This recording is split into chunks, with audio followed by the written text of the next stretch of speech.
தமிழகத்தின் ஒற்றை நம்பிக்கை தமிழன் என்றொரு இனம் உண்டு, தனியே அவருக்கு ஒரு குணம் உண்டு என்று திசைகள் தோறும் தெரிக்க விட்டுக் கொண்டிருக்கக்கூடிய வஞ்சிக்கப்பட்ட தமிழர்களின் வாழ்க்கைக்கு வரமாய் வந்த அண்ணன் செந்தமிழன் சீமான் இப்பொழுது உங்கள் முன்னிலையில்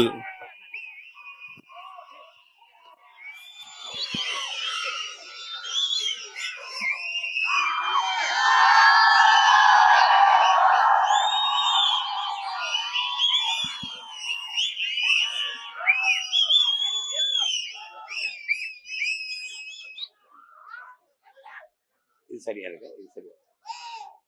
இது சரியா இருக்கா?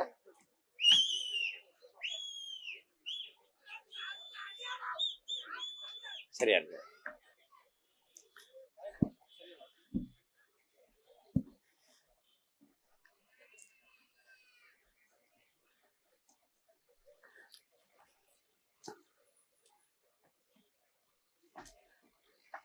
மலைகளின்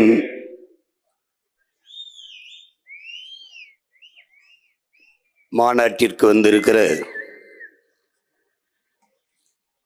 என்னுடைய உயிரோடும் உணர்வோடும் கலந்து வாழுகின்ற அன்பு உறவுகள் அனைவருக்கும் வணக்கம்.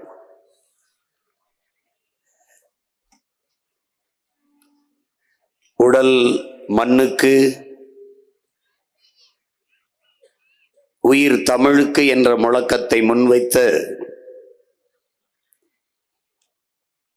தமிழர் தந்தை, நம்முடைய நாம் தமிழர் கட்சியினுடைய நிறுவன தலைவர்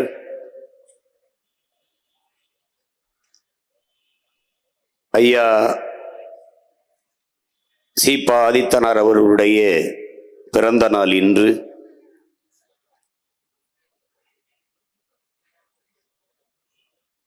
அவரே சொன்னதைப் போல கட்சியை கலைக்காமல் வேறொரு கட்சியில் இணைகிறீர்களே, உங்களுக்கு பிறகு இந்த கட்சியை யார் எடுத்து நடத்துவார்கள்? வழி வழியே வருகிற வீர தமிழ் பிள்ளைகள் அதை எடுத்து நடத்துவார்கள் என்றவர் அன்று கூறி சென்றார். அவர் சொன்னதற்கேற்ப வழி நடக்கிற தமிழ் பிள்ளைகள் பெருமிதத்தோடு நம்முடைய தமிழர் தந்தைக்கு நம் புகழ் வணக்கத்தை செலுத்துவோம்.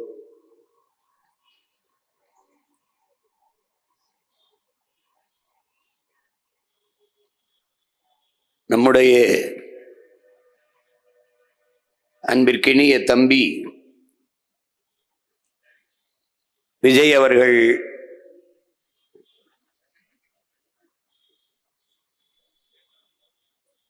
மக்களை சந்திக்கிற நிகழ்வை தொடர்ந்து செய்து வருகிறார். அதிலே இன்று கரூரிலே நடந்த கூட்டத்திலே நெரிசலில் சிக்கி 20 பேர் உயிரிழந்து விட்டார்கள் என்கிற துயர செய்தியை நமக்கு சொன்னபோது மிகுந்த மனவலியாக இருக்கிறது. அதிலே உயிரிழந்த நமது அன்பு பிள்ளைகள், உறவுகள் எல்லோருக்கும் நம்முடைய கண்ணீர் வணக்கத்தை செலுத்துவோம். அந்த துயரத்தில் ஆழ்ந்திருக்கிற நம் அன்பு சொந்தங்கள் அனைவருக்கும் நம்முடைய ஆறுதலை சொல்லுவோம்.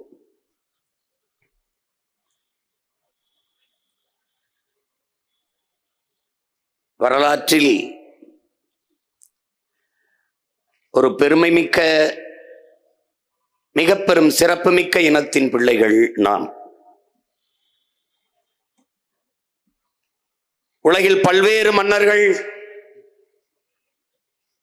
ஆட்சி செய்திருக்கிறார்கள். தனிப்பட்ட முறையில் செல்வந்தர்கள் கோடை வள்ளல்களாக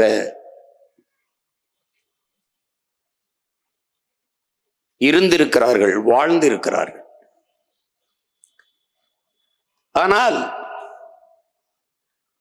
நாட்டை ஆண்ட மன்னர்களே வள்ளல்களாக இருந்தது தமிழ் பேரினத்தில்தான். பாரி, ஓரி, காரி, பேகன், ஆய், நல்லி, அதியமான் என்று 7 பெரும் வள்ளல்கள். அதிலே பெருமைமிக்க நம் முன்னவன் கொடையில் சிறந்த அந்த கோமகன் அதியமான் நெடுமான் அஞ்சி இதே தகடூரை தலைமையாக வைத்து ஆட்சி செய்தவன். அவன் உளவிய மண்ணில்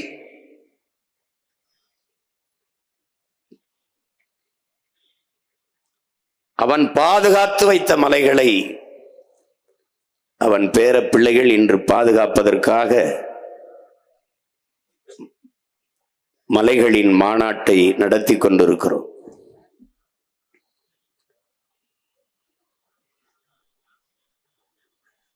மலை என்பது ஒரு கற்குவியல் என்று நாம் கருதி கொண்டிருக்கிறோம்.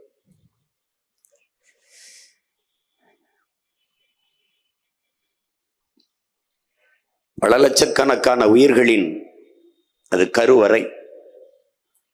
மானுட குலத்தின் ஆதி நிலம், ஆதி தாய் மடி மலைதான். அதிலே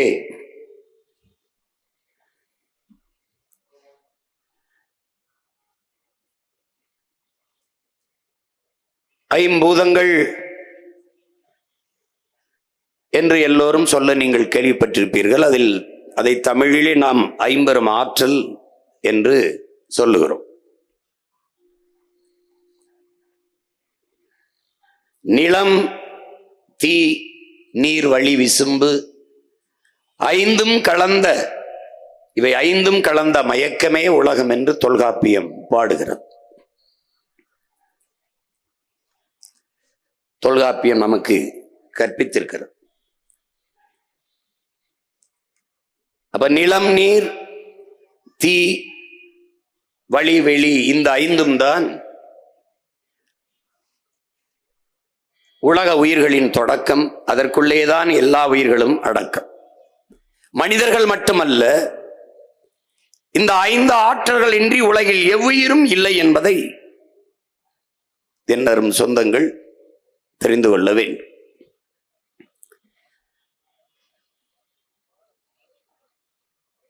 இதிலே கல் தோன்றி மண் தோன்றா காலத்தே வாளோடு முன் தோன்றிய மூத்த குடி என்று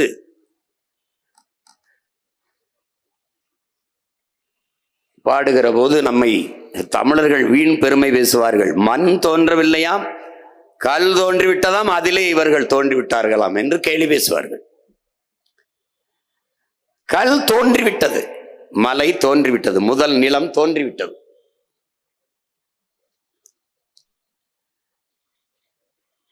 மூன்றாவது நிலம்தான் மண். வயலும் வயல் சார்ந்த இடமும் 3வது நிலம்தான்.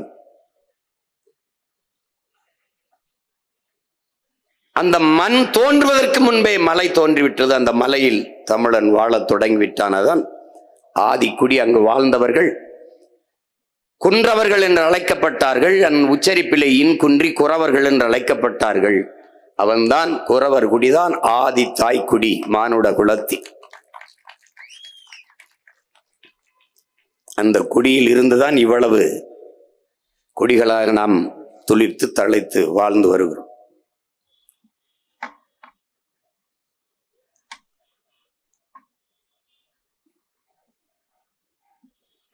மலைகளின் மாநாடு ஏன்? மலைவளமே மண்வளம் என்று நாம் சொல்வதற்கு காரணம் என்ன? மலைக்கும் மண்வளத்திற்கும் என்ன சம்பந்தம்? மழை இல்லை என்றால் மழை இல்லை. இந்த உயிரியல் அறிவியல் உண்மையை நாம் உணர வேண்டும். இந்த மலைகளை பார்க்கிற போது நமக்கு என்ன தோன்றும்? மலை, இது பூமி தாயின் மார்பு, இதில் பல கோடிக்கணக்கான உயிரினங்களின் வாழ்விடம். மலையிலிருந்துதான் எனக்கு மழை வருகிறது, அறிவு வருகிறது என்றெல்லாம் பார்ப்போம். ஆனால் இன்றைய ஆட்சியாளர்கள் இது மலை வெட்டினால் காசு, பணம், துட்டு, இது குவாரி என்று பார்ப்பார்கள். இதுதான் அவர்களுக்கும் நமக்கும் இருக்கிற வேறுபாடு. இங்கே 4 நிலங்கள், இயற்கை நிலங்கள். ஒன்று குறிஞ்சி, குறிஞ்சி மலர் இருப்பதால் மலையும் மலை சார்ந்த இடமும் குறிஞ்சி. அடுத்து காடும் காடு சார்ந்த இடமும் முல்லை, அங்கே முல்லை மலர்கள் இருந்ததால் அது முல்லை என்று பகுக்கப்படுகிறது. அடுத்து வயலும் வயல் சார்ந்த இடமும் மருதம், அது அங்கே மருத மரங்கள் இருந்ததால் மருத நிலம் என்று வகுக்கப்படுகிறது. அடுத்தது கடலும் கடல் சார்ந்த இடமும் நெய்தல். இந்த 4 நிலங்கள் தான் இயற்கை நிலங்கள். 5வது நிலமான பாலை நிலம், அது செயற்கையாக உருவாவது, அது செயற்கை திணை. இங்கே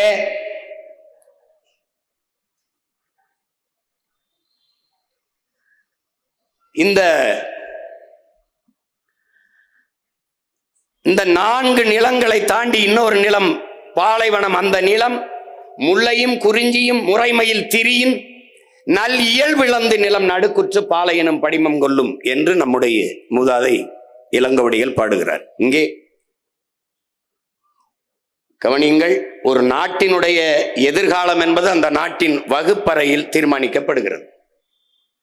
ஒரு நாட்டின் எதிர்காலம் என்பது அந்த நாட்டின் வகுப்பறையில் தீர்மானிக்கப்படுகிறது. ஒரு நாட்டின் நலன் என்பது அந்த நாட்டின் ஒவ்வொரு வீட்டின் சமையலறையில் தீர்மானிக்கப்படுகிறது. வளத்திலே ஆகச் சிறந்த வளம் அறிவு வளம்தான். நலத்திலே ஆகச் சிறந்த நலம் உடல் நலன்தான். உணவே மருந்து என்று நமது முன்னவர்கள் கற்பித்தது இதில்தான். ஒரு நாட்டின் வளம் என்பது அந்த நாடு பெற்றிருக்கிற நிலத்தின் வளத்தை பொறுத்து அமைகிறது. ஒரு நாடு பெற்றிருக்கிற நிலத்தின் வளம் என்பது அந்த நாடு பெறுகிற நீரின் வளத்தை பொறுத்து அமைகிறது. அந்த நீரின் வளம் என்பது அந்த நாடு பெறுகிற மழைகளின் வளத்தை பொறுத்து, மழை எவ்வளவு பொழிகிறதோ அதை பொறுத்து அந்த நாட்டினுடைய நீரின் வளம் அமைகிறது. அந்த நாட்டின் மழையின் வளம் என்பது அந்த நாடு பெற்றிருக்கிற மலைகளின் வளத்தை பொறுத்து அமைகிறது. அதனால்தான் மழை இல்லை என்றால் மழை இல்லை. இப்போ உங்களுக்கு இப்ப பாருங்க, எப்படி மழைப்பொழிவை நாம் பெறோம்? சூரியன் தந்தை, கடல் தாய், இருவருடைய இயற்கை இணைவிலே நீராவியாகி குளிர் மேலே போகும். இந்த பாருங்க, இந்த நீராவி மேலே போய் மேகமாக உருமாற முடியவில்லை. அது சுத்தி திரியுது அப்படியே. அப்ப எப்போது அது மேகமாக மாறுது? அந்த நீராவிக்கு கணம் அடர்த்தி குறைவாக இருக்கனால மேகமாக உருமாற முடியவில்லை. அப்போது மனிதர்களின் வியர்வை, மரங்களின் வியர்வை, மரத்துக்கு வேர்க்குமா? வேர்க்கும், வேர்க்கும், மரத்துக்கு வேர்க்கும். வேர்க்காத மரங்கள் இருக்கிறது, அது சீமக்கருவேலை, யூக்கலிப்டஸ், இந்த மரங்கள் வேர்க்கிற மரங்கள். மரங்களுக்கு வேர்ப்பதால் தான் அந்த மரத்துக்கு கீழே இருக்கும்போது எவ்வளவு வெப்பமானாலும் குளுகுளு என்று குளிர்ச்சியா இருக்க காரணமா தான் அந்த மரங்களின் வேர்வை மேலே போகுது. அப்பவும் அது மேகமாக உருமாற முடியவில்லை. அப்போது காற்று, இங்க இருந்து எடுத்து போற தூசி, கரி, இதெல்லாம் சேர்ந்து மேகமாக மாறுகிறது. நீராவியாய் மேல போய் மேகமா மாறுது. இந்த மேகத்தை காற்று தள்ளிக்கொண்டே போகுது, தள்ளிக்கொண்டே போகுது. தள்ளிக்கொண்டு போற மேகத்தை தடுப்பு அரணாக நின்று, பெரிய கோட்டையாக நின்று தடுத்து நிறுத்துவது மலைகள். இந்த மாதிரி நிறுத்து மலைகள், மலைகள் தடுத்து நிறுத்துது. அது எப்படி இருக்கு பாரு, தடுத்து நிறுத்துது பாரு. இப்ப தடுத்து நிறுத்தும் போது இங்க மலைன்னா 3000 அடி மேற்கு தொடர்ச்சி மலை, 3000 அடி 4000 அடி உயரத்தில் இருக்கு. அதற்கு மேலே 200 அடி 300 அடிக்கு மேலே மரங்கள் அடர்ந்து உயர்ந்து வளர்ந்து இருக்கிறது. இப்ப பாரு, இந்த மேகம் தள்ளி கொண்டு போன மேகம் அந்த மலை முகடுல ஒருத்தன் தலப்பா கட்டின மாதிரி படுத்திருக்குது. இந்த மரங்கள்லாம் மேல இருக்க, இவரை அடர்ந்து வளர்ந்து இருக்க, இதை எவனும் மனுஷன் நட்டதில்லை, மனுஷன் நட்டதில்லை, இதையும் மனிதன் நட்டதில்லை. அவ்வளவும் பறவைகள் நட்ட மரம், விலங்குகள். ஒரு யானை, இந்த யானையை பார்க்கிற, ஒரு முறை உணவை தின்று விட்டு கழிவை போட்டால் 300க்கும் மேற்பட்ட விதைகளை தூவுது காட்டுக்குள்ள. அப்ப மாசம் எவ்வளவு, வருஷம் எவ்வளவு விதைகளை தூவுதுன்னு பாரு. இந்த பறவை, நீ பறவைன்னு நினைக்கிறா, காக்கை, குருவி, கொக்கு, மைனா, சிட்டு இவை எல்லாம் விதையை தூவும் தூதுவர்கள், விதை பரப்பும் தூதுவர்கள். ஒரு இடத்துல சாப்பிட்டுட்டு அது வேற இடத்துல கழிவை போடும், வேற இடத்துல சாப்பிட்டு இன்னொரு இடத்துல. அப்படி இந்த மலைப்பரப்பு முழுதும் பறந்து அவை இந்த விதைகளை தூவி உருவாக்கிய காடுகள் தான் அடர்ந்து உயர்ந்து மலைமுகடுல இருக்கு. இந்த மரங்கள் தான் மேகத்தை அறுவடை செய்து பூமிக்கு மழையை கொண்டு வருது. மேகத்தின் தன்மை என்னன்னா, எங்க குளிர் இருக்குதோ அங்கதான் அது மழையை கொட்டும். குளிர் இல்லை என்றால் திருப்பி கடல்லே கொட்டிடும், திருப்பி கடல்லே கொட்டிடும். அப்ப அந்த மேகம் இங்க இருந்து வருது, திருப்பி கடல்ல கொட்டுது பாரு. அப்ப அங்க இருக்கிற மரங்கள் தான் மேகத்தை பூமிக்கு இழுத்துக்கிட்டு மழையை கொட்டுது. அதுக்கு நமக்கு எந்த சம்பந்தம் இல்ல, நம்ம பாட்டனும் முப்பாட்டனும் நட்ட மரங்கள் அல்ல, அவ்வளவும் விலங்குகளும் பறவைகளும் நட்டு வளர்த்த மரம். அதனால காக்கா செத்தா என்ன, குருவி செத்தா என்ன, யானை செத்தா, நீ செத்து போயிருவ. அவையெல்லாம் சாகும் போது பார்க்க நீ இருக்கிறாய், நீ சாகும்போது பார்க்க எவனும் இருக்க மாட்டான். இப்ப பாரு, இப்ப மழை எப்படி அறுவடை செஞ்சு மேகம் கொண்டு வருது, மேகம் போய் எப்படி படுக்குது பாரு, இந்த வரை அறுவடை செஞ்சு கொண்டு வருது பாரு, கொட்டுது பாரு. இப்ப என்ன செய்யுது, இந்த மரங்கள் தன்னுடைய இலை அப்படியே உதுத்து உதுத்து வேர்ல இலை பூவையெல்லாம் கொட்டி கொட்டி வைக்குது. பல ஆண்டுகளால் அப்படியே இருந்து வேர்ல படிஞ்சு படிஞ்சு படிஞ்சு படிஞ்சு மண்ணா மாறுது, மண்ணா மாறுது. அரை எங்கலம் இப்படி மண் இப்படி மக்கி மண்ணா மாறுவதற்கு 1000 ஆண்டுகளை எடுத்துக்கிறது. இந்த வேர்ல படிஞ்சு இருக்கிற இந்த மண்ணின் தன்மை என்னன்னா, அந்த மழை இருக்கு பாருங்க, இந்த மழை பொழியும் போது அப்படியே உள்ள மரத்துல இறங்கி வரும்போது இலைகள் கொஞ்சம் பிடிச்சுக்கிறது, மரத்தோடி அப்படியே வழிந்து வருவதை இந்த வேர் அந்த மண் இருக்குதே மக்கி, அந்த மண் இருக பிடிச்சு சேமிச்சுக்கிறது, அப்படியே வேர்ல பிடிச்சுக்கிறது, ஓட விட மாட்டேங்குது, சேமிச்சு வச்சுக்கிறது அப்படியே. இப்ப எப்படி சேமிப்பு, ஒரு வேளாண் குடிமகன் தன்னுடைய வேளாண்மையில் விளைச்சலில் பாதியை உணவு தேவைக்காக சேமித்து வைப்பது போல அது சேமித்து வச்சுக்கிறது தன் உணவு தேவைக்கு. உணவு தேவைக்கு போக மீதியை அப்படி உருட்டி விடுறார். அவர் வர்றார், ஓடி வர்றார். அவர் வரும்போது இந்த காடு இதான் சோலை காடுகள். இந்த சோலை காடுகளில் இருக்கிற புற்கள் தன்னுடைய உணவு தேவைக்கு வேர்களிலே நீரை பிடிச்சு வச்சுக்கிறது. பிறகு அவருடைய உணவு தேவை போக மீதியை உருட்டி விடுறார், ஓட விடுறார். அது ஓடி வந்து இந்த மாதிரி சமவெளியில் இருக்கிற கிராஸ்லேண்ட் புல்வெளிகளிலே வலியுது. அந்த புற்கள் தன்னுடைய வேர்களில் உணவு தேவைக்கு பிடிச்சு வச்சுக்கிறது. இது வெறும் புல் அல்ல, அது நீர் சேமிக்கும் வங்கி என்பதை என் உயிரினும் இனிய என் உடன் பிறந்தார்கள் புரிந்து கொள்ளும். இங்க பாருங்க, இங்க பாருங்க, இங்க பாருங்க. இப்போ அந்த புல்வெளியில மாடு, காட்டு மாடு, ஆடு, மான் எல்லாம் மேயுது. அப்ப ஒரு புலி அங்க செத்து போனால் 25,000 மனிதனுக்கான நீர் இருக்குல்ல, அதனுடைய அளவு தேவை அது குறையுது. 25,000 மனிதனுக்கு கிடைக்கிற நீர் குறையுது. ஒரு புலி செத்தால் எப்படா 25,000 பேருக்கு கிடைக்கிற தண்ணி அளவு குறையுதுன்னா, இந்த மான், இந்த காட்டெருமை, இந்த ஆடு எல்லாம் மேய்து பாருங்க. இந்த புல்ல மேயறதுனால புல்ல அழிஞ்சிருது. புல்லின் அழிவில் இருந்து புலி வேட்டையாடி அழிக்கிற இந்த விலங்குகளை வேட்டையாடி சாப்பிட்டு அந்த புல்லை பாதுகாக்குது, விளங்குதுன்னு நினைக்கிறேன். இப்ப பாருங்க, இப்ப இந்த மான் அழிக்கப்படுவதால் அந்த இடத்துல புல் காக்கப்படுகிறது. இப்படி மான் இப்படி திங்குது, அதை பார்க்க கூடாது. அது உணவு சுழற்சி, இயற்கையின் விதி. அது நீர் புல்லுக்கு உணவு, புல்லு மானுக்கு உணவு, மான் புலிக்கு உணவு. ஒண்ணு ஒண்ணு ஒண்ணு ஒண்ணு சார்ந்து சார்ந்து இருக்குது. அப்படிதான் நம்ம யாருக்கு உணவு? ஒரு நாள் இந்த மண்ணுக்கு உணவு, அவ்வளவுதான். உனக்கு விளங்குதுன்னு நினைக்கிறேன். இது இதான் உணவு சங்கிலி. இதைதான் நம்ம அப்பா சொல்றாங்க, நம்மாழ்வார். இதுல ஒன்ன துண்டிச்சு வச்சுக்க, கதை முடிஞ்சு. அப்படி இருங்க இந்த பாருங்க எப்படி இதுல ஒண்ணு துண்டிச்சான்னா, நீ பாரு, கொசு ஒன்ன கடிக்குது. ஒரு அற்ப கொசுவை ஒழிக்க முடியாத இவர்கள் ஊழல் லஞ்சத்தை ஒழிப்பேங்கிறாங்க. நீ நம்பிட்டு அலையிற. ஏன் கொசு எங்க உருவாகுது? சொல்லு, கொசு எங்க உருவாகுது? சொல்லு, கொசு எங்க உருவாகுது? அழுக்கு தண்ணியில உருவாகுது. தண்ணி ஏன் அங்க அழுக்காகுது? அங்கேயே தேங்கி இருப்பதால் அது அழுக்காகுது. அங்க கழிவு நீர் தேங்கி இருக்கும் போது அங்க கொசு முட்டை இடுது. அந்த முட்டையை ஒருத்தன் சாப்பிடுவான், அவனுக்கு உணவு. யாரு? தவக்கலை, அரட்டலை. அவன் பிடிச்சு முட்டையை சாப்பிட்டே இருப்பான். நீ இந்த கேடு கட்ட பிளீச்சிங் பவுடரை கொண்டு இந்த அரட்டலைக்கு பயந்து அதுல போட்டு அவனை கொன்னுற. அவன் செத்துறான். கொசு முட்டையை விட்டு சுதந்திரமா பொறிச்சு பல லட்சக்கணக்கா வந்து உன்னை போடுது.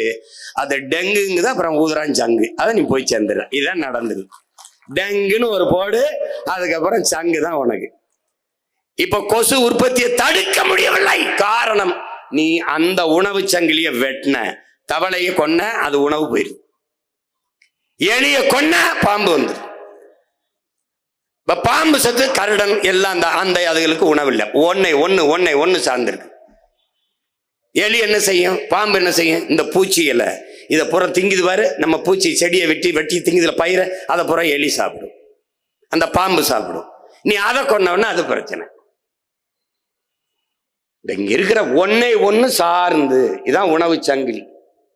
இதை அறுத்துட்டினா உலக சுழற்சி நின்றும். மிகப்பெரிய அழிவை நாம் எதிர்கொள்ள நேரிடும். அதனால இதெல்லாம் செத்து போச்சே, அதெல்லாம் செத்து போச்சேன்னு நீ சாதாரணமா நீ கடந்து போயிட முடியாது. வாங்க,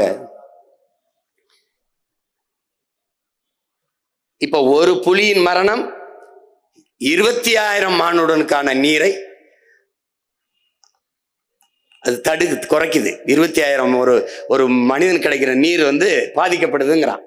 இப்ப இந்த குழந்தை வந்து பாருங்க, இந்த குழந்தை சாப்பிடும் போது எப்படி 2 சாப்பிட்டு வாயில போட்டு 2 சோற கீழே சிந்துது பாருங்க. அது மாதிரிதான் இவையெல்லாம் தண்ணீரை அவனுக்கு போக மீதியை உருட்டி விடுறான். வர்றான் பாருங்க. அப்படியே வந்து பல கோடிக்கணக்கான நீர்த்துளிகள் உருண்டு திரண்டு பேரருவியா கொட்டுறான்.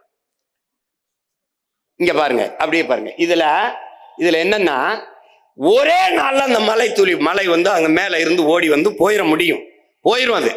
ஆனால் விடாமத 3-4 மாதங்களுக்கு அதை அப்படியே சேமிச்சு வச்சு கொட்டுறது யாருன்னா, இந்த மரங்கள், இந்த சோலைக்காடுகள், இந்த புல்வெளிகள், இவைதான் அதை சேமிச்சு கொஞ்சம் கொஞ்சமா விட்டு நீண்ட நாள் அந்த அருவி கொட்டுவதற்கு.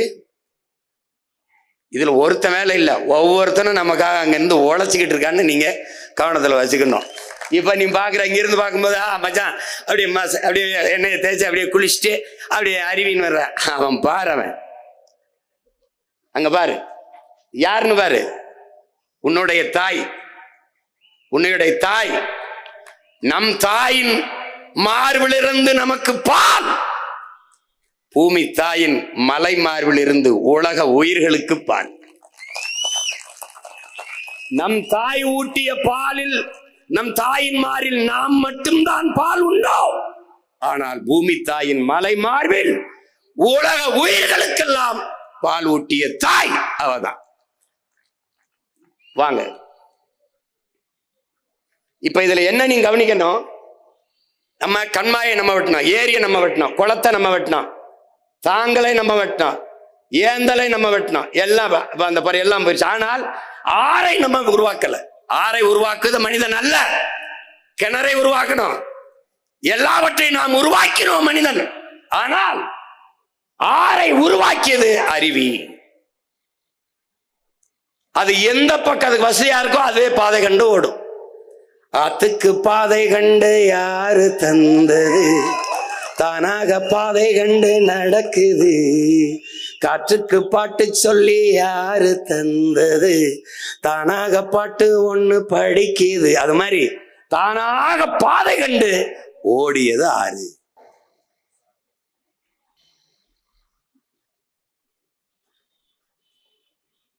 இப்ப நம்ம தாய் பாரு மல்லாந்து படுத்திருக்கா. பூமி தாய் இப்படி மல்லாந்து படுத்திருக்கா. தாயின் மார்பிலிருந்து பால்.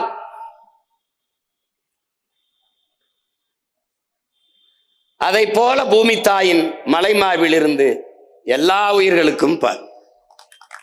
புல்லு, பூண்டு, ஆடு, மாடு எல்லாவற்றுக்கும் பால். இங்க பாரு, இதில் என்னன்னு பாரு, இது என்னன்னு பாரு.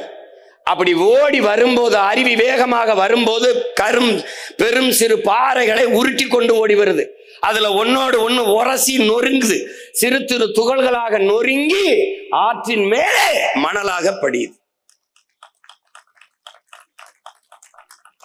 ஆற்றுக்கு மணல் என்பது, ஆற்று மேலே படிக்கிற மணல் என்பது மனித உடலுக்கு தோல் போன்றது. இந்த மணல் அரை அங்குலம் இவ்வளவு படிந்து அரை அங்குலம் உருவாவதற்கு 100 ஆண்டுகள் ஆகும் என்று ஆய்வு செய்து. அரை அங்குலத்துக்கு.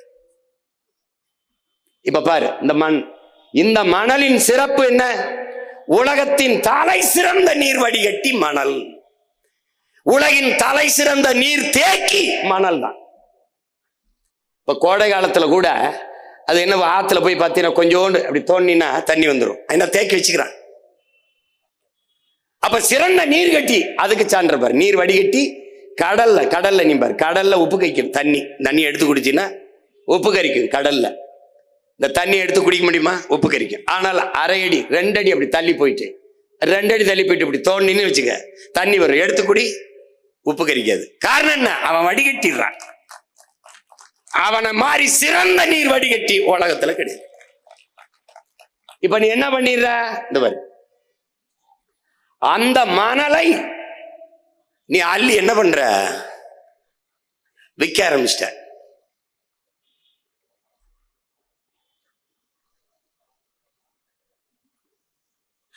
எல்லாருக்குமான பாலை கொடுக்குறா பாரு உன்னுடைய ஆறு. இது எல்லாருக்கும் கொடுப்பார். எல்லா உயிர்களுக்கும், கடைசியா அணிலுக்கும்.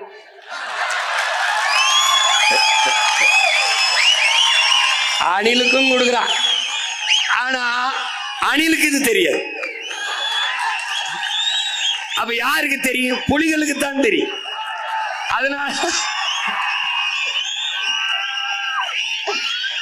அதனாலதான் புலிகளுக்கு தான் தெரியும். புலிகள் தான் நாட்டையும் காக்க போராடணும், காட்டையும் காக்க புலிகள் தான் போராடணும். உங்களுக்கு புரியுதுன்னு நினைக்கிறேன். இப்ப எல்லா உயிர்களுக்குமானது. இந்த நெல்லுக்கு பாயுது, புல்லுக்கு பாயுது, வாழைக்கு பாயுது, தென்னைக்கு பாயுது, கரும்புக்கு பாயுது. இதனாலதான் நீர் வளமே நிலவளம் என்று சொல்றான்.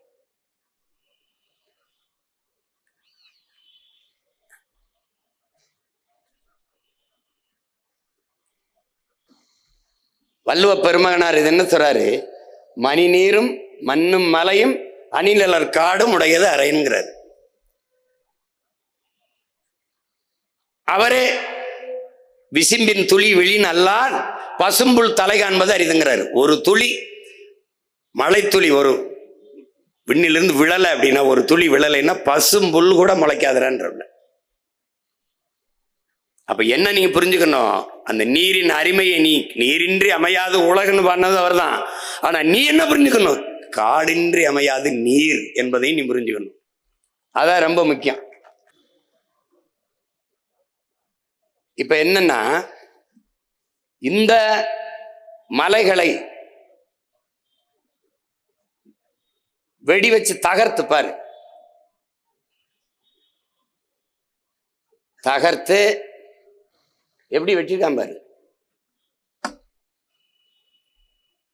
ஒரு பல்ல பிடுங்குனா அதை எளிரோட பிடுங்கிட்டு அந்த இடத்துல எவ்வளவு பள்ளம் இருக்குமோ அது மாதிரி நம்முடைய மலையை அறுத்து கொண்டு போறான். நீ ஒரு தடவை இந்த மலையை பார்க்கும்போது, உன் தாயின் மாறை பார்க்கும்போது, பாலூட்டிய தாயின் மாறை பார்க்கும்போது, இதை அறுத்து உணவாக்கினால் சுவையாக சாப்பிடலாம் என்று உன் மனம் எண்ணுமா என்ற கேள்வியை நீ எழுதி பார்க்கணும். ஆனால் இந்த மலையை பார்க்கிற போது இதை வெட்டி வித்தால் காசாக்கலாம், நிறைய சம்பாதிக்கலாம் நினைக்கிற மனித மனத்தை நீ ஆழ்ந்து சிந்திச்சு பார்க்கணும். இது எவ்வளவு பேராபத்தானதுன்னு நீ பார்க்கணும். இதுல இது பாரு, ஏன் நான் இதை உனக்கு உதாரணமா சொல்றேன்னா, மழை இல்லை என்றால் மழை இல்லை என்பதற்கு சான்று நான் தான். இதே ராமேஸ்வரம், முதல்ல பார்த்த கடல் என்னுடைய ராமேஸ்வரம். அங்க எனக்கு கடல் இருக்கு, ஆனால் மழை பொழிவு இல்லை. வறண்ட மாவட்டமா நான் இருக்கேன். மதுரையில கடல் இல்லை, ஆனால் தேனி, கம்பம், குமிழியில வளமையா இருக்கு, செழிப்பா இருக்கு அந்த நீளம். காரணம் என்ன? எங்களுக்கு கடல் இருக்கு, மலை இல்லை. அவனுக்கு கடல் இல்லை, மலை இருக்குது, மேற்கு தொடர்ச்சி மலை இருக்குது. என்னிடத்தில் நீராவியாகி மேலே வருகிற அந்த மேகத்தை மேற்கு தொடர்ச்சி மலை தடுத்து நிறுத்தி அவனுக்கு மழையை பொழிந்து விடுகிறது. அவன் வளமாக இருக்கிறான், நான் வறண்டு இருக்கிறேன். இதனால் தான் மழை இல்லை என்றால் மழை இல்லை, சான்று நானே இருக்கேன். விளங்குதா? இப்ப பாரு, இந்த மாதிரி ஆயிரும் நிலம். மழை இல்லாத நிலம் பாலைவனமாகிவிடும் என்பதை நீங்க தெரிஞ்சுக்கணும். அது கூட தெரியாத ஆட்கள்கிட்ட நம்முடைய அதிகாரத்தை நீங்க ஒப்படைச்சிட்டீங்க. இந்த அறிவியல் உயிரியல் உண்மையை கூட உணராத கூட்டத்துக்கிட்ட நாம வாசமா சிக்கிக்கிட்டோம்.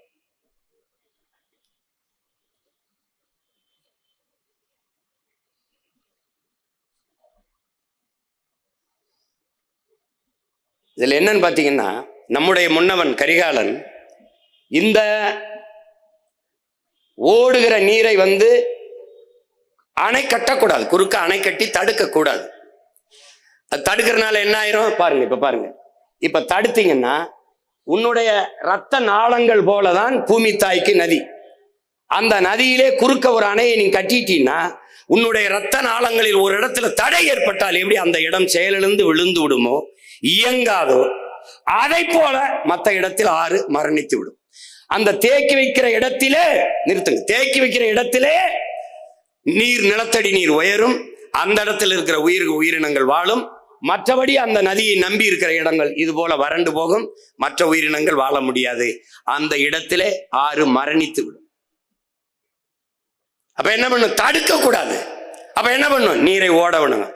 எந்த முறையை கையாளணும்? நமது முன்னவன் கரிகால் பெருவளச்சோழன் கட்டியது போல ஒரு தடுப்பணை தான் கட்டணும். நமது பாட்டன் 1800 ஆண்டுக்கு முன்னாடி அவன் அணையை கட்டி தடுக்கவில்லை, தடுப்பணை கட்டினான். இந்த அணையில் வேண்டிய அளவு நீரை தேக்கி விட்டு அதுக்கு மறுபடியும் மேலே ஏறி அந்த போயிரும், அடுத்த பக்கம் போயிரும். அப்ப தேவையான அளவுக்கு சேமித்து விட்டு மேலே ஏறி ஓவர்ஃப்ளோ ஆகி தடையை தாண்டி போயிரும். அது தடுப்பணை. இது எந்த முறையிலன்னா, இந்த மாடு, பசுமாடு பாருங்க, அப்படியே இந்த பசுமாட்டுல கண்ணுக்குட்டியை குடிக்க விடுறோம்.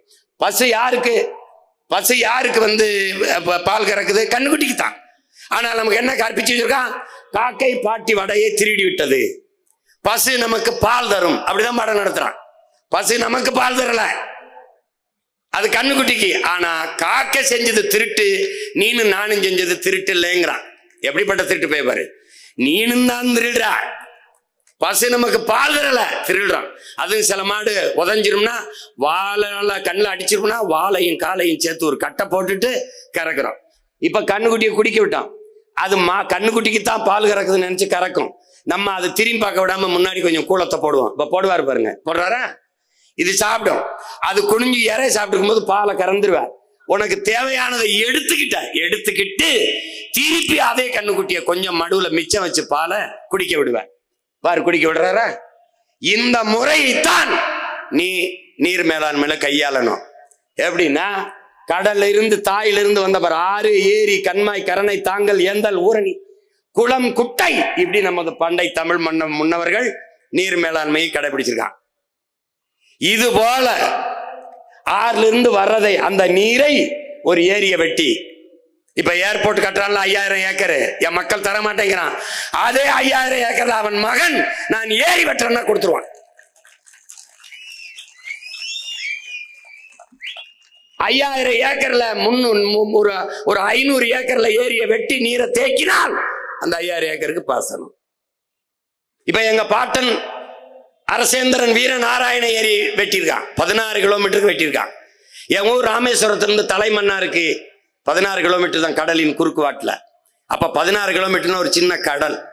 அந்த கடலை, அந்த ஆறை, அந்த அந்த அணை, அந்த ஏரியை தூர்வாரினால் எவ்வளவு நீரை தேக்க முடியும் பாரு. வீரநாராயண ஏரியில் கடலூர் ஆண்டுதோறும் அதிக மழைப்பொழிவு பொழியுது, வெள்ளத்துல மிதக்குது. அந்த நீரை சேமிச்சா நான் பெரும் குழாயின் மூலமாக, ராட்சச பெரும் குழாய்களின் மூலமாக தூக்கி கொண்டு போய் என்னுடைய காவிரி, என்னுடைய தஞ்சைக்கு தண்ணியை ஊத்திடுவேன். அவன்கிட்ட போய் கஞ்சிக்கிட்டு இருக்க வேண்டிய அவசியம் இல்லை. அப்ப என்ன சொல்றான்? அந்த ஆறை அப்படியே ஓட விடுறா, திருப்பிடா, ஏரியில சேர்றா.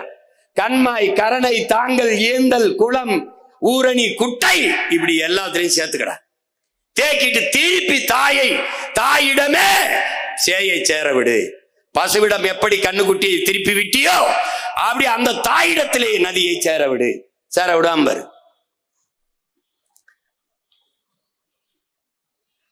அப்ப அப்படி போய் சேரும்போது புது ரத்தம் ஊறாத உடலும் புது நீர் பாயாத கடலும் உற்சாகம் அடையாது. போய் திருப்பி போய் கடல்ல போய் சேர்ந்துருது. அது கடல்ல போய் சேரும்போது போய் சேர்ந்து வரும். இந்த முறையை தான் நம்ம கையாண்டுக்கணும். நம்ம ஒன்றும் புதுசா செய்யல. நம்ம முன்னவர்கள் செய்ததை திருப்பி அதை செய்யணும்னு நம்ம சொல்றோம். அதை கடைபிடிக்கணும். அதுதான் ஆபத்தில். அதுவே கர்நாடகாவில் தேக்கி வச்சுட்டு எங்க ஐயா சொல்றாங்க பாருங்க, தினந்தோறும் கொஞ்சம் கொஞ்சம் பிரிச்சு கொடுறான்னா மாசத்துக்கு 20 டிஎம்சி 20 டிஎம்சினா அவன் நம்மள நம்ம ஆட்சிக்கு வந்தா என்ன, காவிரியில எனக்கு தண்ணி தராதுன்னு நானே சொல்லிடுவேன். திறக்க கூடாதுன்னு இல்ல, நிறைய திறக்காத, நீ அங்கே இரு, மூலி செத்துப்போ, திறக்காதடா, நீ என்ன தண்ணியாட விடுற, சோப்பு நுரைய திறந்து விடுற. நம்ம ஆளு கேட்டா என்னடா அப்படி நுரையா வருதுன்னா, அது ஆலைகளின் கழிவு என்று தெரியாமல் அவன் சேமிச்சு வச்சு தண்ணி தமிழ்நாட்டுக்கு திறக்கும் போது அந்த ஆலை கழிவை திறந்து விட்டுறான். 2 ஆள் உயரத்துக்கு கழிவு வருது, நஞ்சு வந்துருது, தண்ணீர்னு பேர்ல விஷத்தை விட்டுறான். நம்ம அமைச்சர்கிட்ட கேட்டா அவர் சொல்றாரு, அங்க நிறைய பேர் சோப் போட்டு குளிச்சு விடுறாங்க அப்படின்ட்டு. போங்க.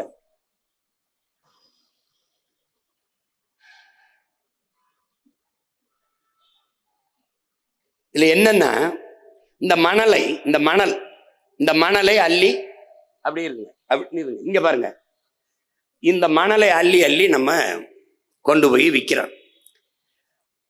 அவன் என்ன சொல்றான், நமக்கு புத்தால்தனமா நம்மகிட்ட என்ன கேள்வி எழுப்புறான்னா, மணல் அல்லன்னா வீடு எப்படி கட்டுறதுங்கிறான்.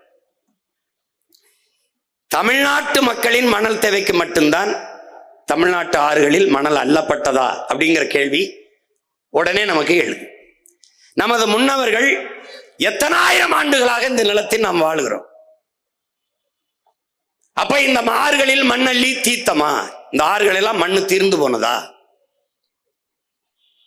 கோட்டை கட்டி ஆண்டோம், அரண்மனைகள் எல்லாம் கட்டி வாழ்ந்தோம், பெரிய பெரிய வீடுகளை கட்டி வாழ்ந்தோம். அப்போதெல்லாம் ஆறுகளில் இந்த மணல் மொத்தமாக அள்ளி முடிக்கப்படாத போது இப்போது மட்டும் ஏன் தீர்ந்து போனது என்ற கேள்வியை நீங்க எழுப்பி பார்க்கணும். தமிழக மக்களின் மணல் தேவைக்கு மட்டும் அள்ளப்படாமல் பிற மாநிலங்களின் மணல் தேவைக்கும் உலக நாடுகளின் மணல் தேவைக்கும் அள்ளி விற்கப்பட்டது. ஆற்றின் மணல் காசாக பார்க்கப்பட்டது. அன்னைக்கு அறிஞர் அண்ணா அவர்கள் வரும்போது ஒருபடி அரிசி 3 ரூபாய்க்கு நான் போடுவேன் என்று சொல்ல போது இவர்கள் எல்லாம் என்ன அண்ணா அப்படி சொல்கிறார், அரிசி 3 ரூபாய்க்கு போடுவதற்கு என்ன படி அரிசி 3 ரூபாய்க்கு போட ஆற்று மணலா என்று கேள்வி எழுப்பினார்கள். ஆனால் இன்றைக்கு படி அரிசி இலவசமாக இந்த திராவிட அரசுகள் கொடுக்கிறது, ஆற்று மணல் 1000 ரூபாய்க்கு விற்கிறது. எப்படி இருக்கு? இப்போ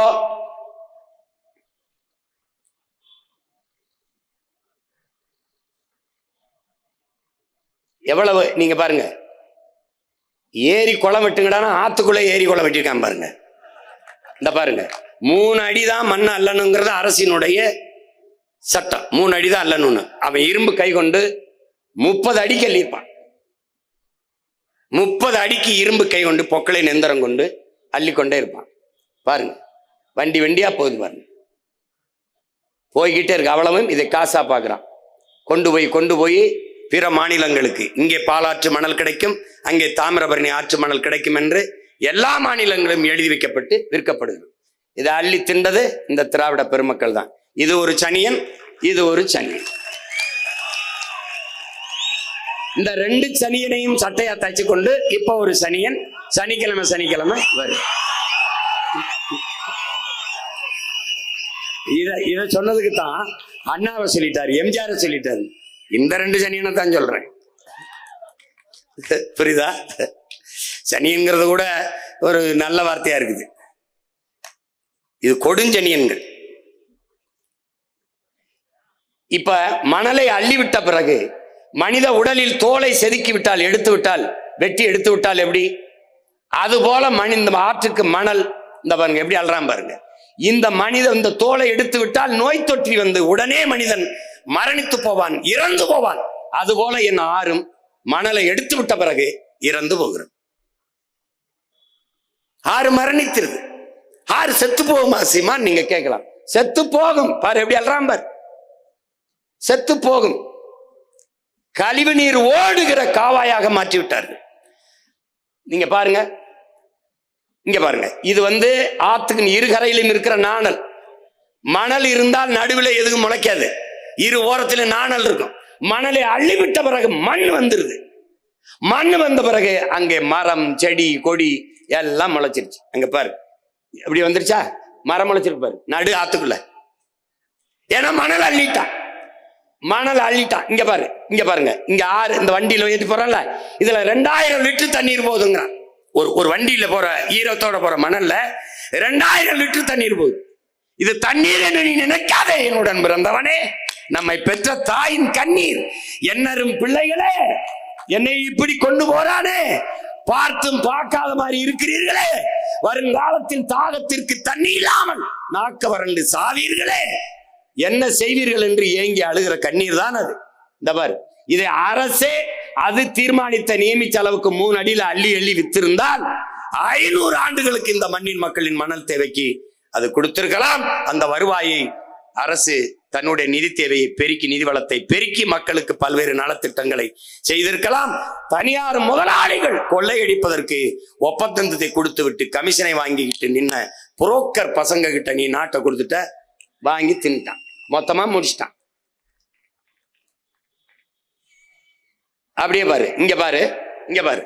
இப்போ இதுல என்ன மண்ணாலுன்னா ஆறு மரணிச்சிருது, ஆறு செத்துருது. ஆறு செத்துருச்சுங்கிறதுக்கு சான்று இந்த பனை தான். இந்த பனையின் தன்மை என்ன? இது பாலைவனத்தில் வராது, ஆனால் வறண்ட நிலத்தில் செழித்து வளரும். மற்ற மரங்களைப் போல இவன் பக்கத்திலே வேர்களை பரப்ப மாட்டான். கீழே அப்படியே உள்ள போய் அவனுக்கு டியூப் மாதிரி, குழாய் மாதிரி தான் அவனுக்கு நீரை உறிஞ்சி 1000 அடிக்கு கீழே போய் அந்த தண்ணீரை உறிஞ்சி கொண்டு வந்து அந்த பனை என்ன பண்ணும், அப்படியே வச்சுக்கிறோம். அந்த நீர் வளத்தை பெருக்கி நிலத்தின் வளத்தையும் பெருக்கி கொடுக்கும் பனை. அப்ப 10 பனை மரம் ஒரு கிணறை சுற்றி இருந்தால் நீரை கடைசி வரை வற்ற விடாது என்கிறார் நம்முடைய அப்பா நம்மாழ்வார் அவர்கள். அந்த பனை 1000 அடிக்கு கீழே இருந்து தண்ணீரை எடுத்து வரக்கூடிய ஆற்றல் பெற்ற பனை கழுத்து முறிந்து வாழ முடியாமல் வறண்டு சாகிறது என்றால் உன்னுடைய நிலம் நீரற்ற நிலமாக மாறிக்கொண்டிருக்கிறது, உன்னுடைய நிலம் பாலைவனமாக மாறிக்கொண்டிருக்கிறது என்பதை உனக்கு பறைசாற்றுகிறது, எச்சரிக்கிறது, அறிவுறுத்துகிறது, எடுத்து சொல்லுகிறது. அதுதான் இந்த பனை, தென்னை, பாக்கு, இந்த மரங்கள் எல்லாம் ஆத்து கரையில் நிற்கிற மரங்களை கழுத்து முறிஞ்சு சாவதே சான்று.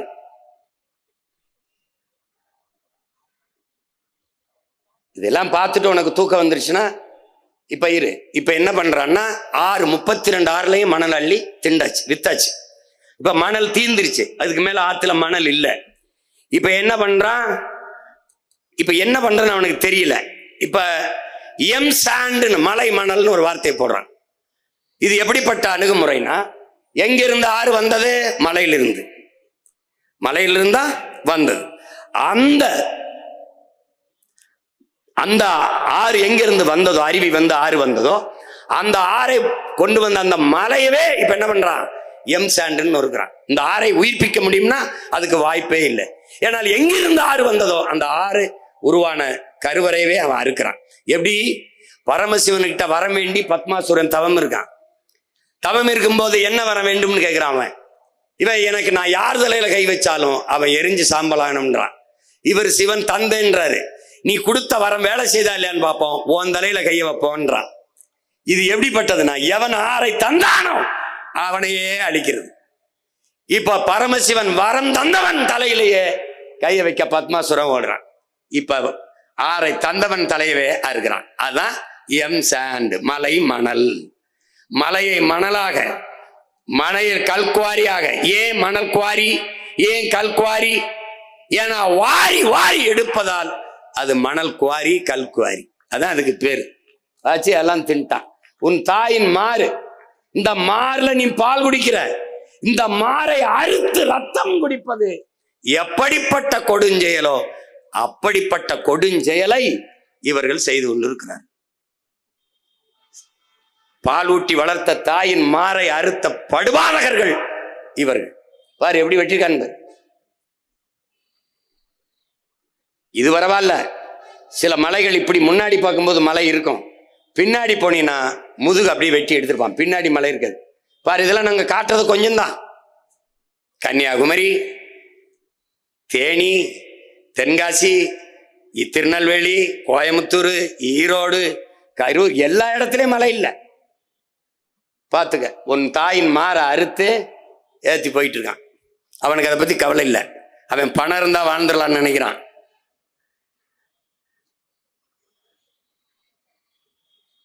பாரு, இதுல ஏன் போட்டு போட்டு காட்டிக்கிட்டு இருக்கேன்? ஏதோ இந்த ஆளு சும்மா சொல்லிக்கிட்டு இருக்கான்னு நினைக்க கூடாதுல்ல. மலைக்கெல்லாம் ஓட்டு இருக்கான்னு கேட்பான். ஓட்டுக்காக பேசுறவன் இதை பேச மாட்டான்.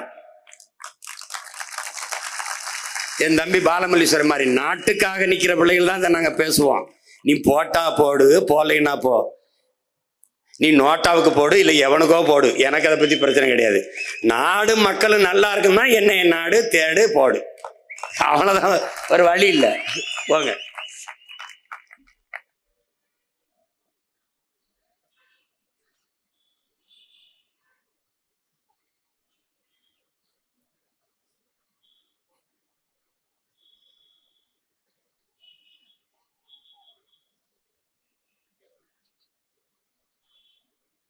இப்ப என்ன நம்ம கேள்வி எழுப்ப வேண்டியது இருக்கு? மலையை வெட்டியாச்சு, கற்குவாரிகள், மணலை அள்ளியாச்சு, எம் சாண்டு மலை மணல், வீடு கட்டியாச்சு, மாளிகை கட்டியாச்சு, கற்களை நொறுக்கி இதை அப்படி கற்களாக்கி மாளிகை கட்டி வீடு கட்டிட்டோம், அந்த கட்டிட்டோம். இப்ப மணலா நொறுக்கி கற்களா நொறுக்கி சாலை போட்டோம், ரோடு போட்டோம், வேகமா போல 8 வழி 4 வழி போட்டோம், வேகமா போறோம். எங்கே போறோம்? வீட்டுக்கா சுடுகாட்டுக்கா? இதான் கேள்வி. மலையை நொறுக்கி கற்களாக்கி மாளிகை, மலையை நொறுக்கி மணலாக்கி மாளிகை, மலையை சிறு சிறு கற்களாக நொறுக்கி சாலை, எங்கே போவதற்கு என்ற கேள்வியை அறிவார்ந்த தமிழ் சமூக மக்கள் உயிர்மை நேயம் கொண்டு, இயற்கையின் மகன், என்னை பெற்றவள் இயற்கை தாய் என்று அறிந்த அன்பு தமிழ் சமூக பிள்ளைகள் ஆழ்ந்து சிந்தித்து பார்க்கணும்.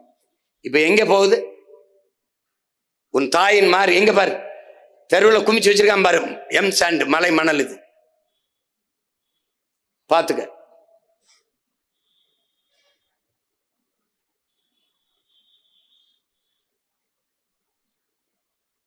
சரியாக இன்னும் 10 ஆண்டுகளில் உன் நிலம் பாலைவனமாயிரும். ஏற்கனவே நீ பருவமழையை பெற முடியவில்லை. ஒன்னு புயல் மழை அல்லது பெருமழையைத்தான் நீ பெறுகிற. இப்ப இந்த நிலை போனால் என்ன ஆகும்னு பாரு. இதைத்தான் நம்ம பாட்டன் சொல்றாரு. இப்ப பாரு, காடை அழிச்சிட்டான், மலை அழிச்சிட்டான், குறிஞ்சி அழிச்சிட்டான், முல்லையை அழிச்சிட்டான். இப்ப என்ன செய்யும்? நிலம் இந்த பாரு, முல்லையும் குறிஞ்சியும் முறைமையில் திரியின் நிலம் நடுக்குற்று.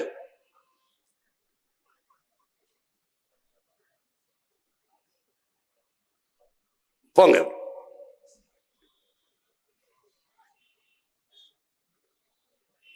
இது என்னன்னா, இப்ப கன்னியாகுமரியில இவ்வளவு மலைகளை வெட்டி எடுத்துட்டு போறாங்க. எவ்வளவு கற்றறிந்த மக்கள், கற்றறிந்த மக்கள் அதிகமா இருக்கிற மாவட்டம்ங்கிறாங்க. கற்றறிந்த மக்கள் அதிகமா இருக்கிற மாவட்டம்ங்கிறான்.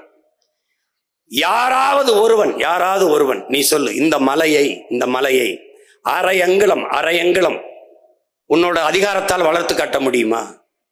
உன்னுடைய தொழுகையால், உன்னுடைய அழுகையால், உன்னுடைய ஜபத்தால், உன்னுடைய வழிபாட்டால், உன்னுடைய மந்திரத்தால், உன்னுடைய வேண்டுதலால் ஒரு அரை அங்குலம் இந்த மலைகளை உங்களால் வளர்த்து காட்ட முடியுமா? உங்களால் உருவாக்க முடியாத ஒன்றை உங்களுக்கு அளிக்கிற உரிமை யார் எடுத்து கொடுத்தது? சுமாசர் கேட்கிறான்.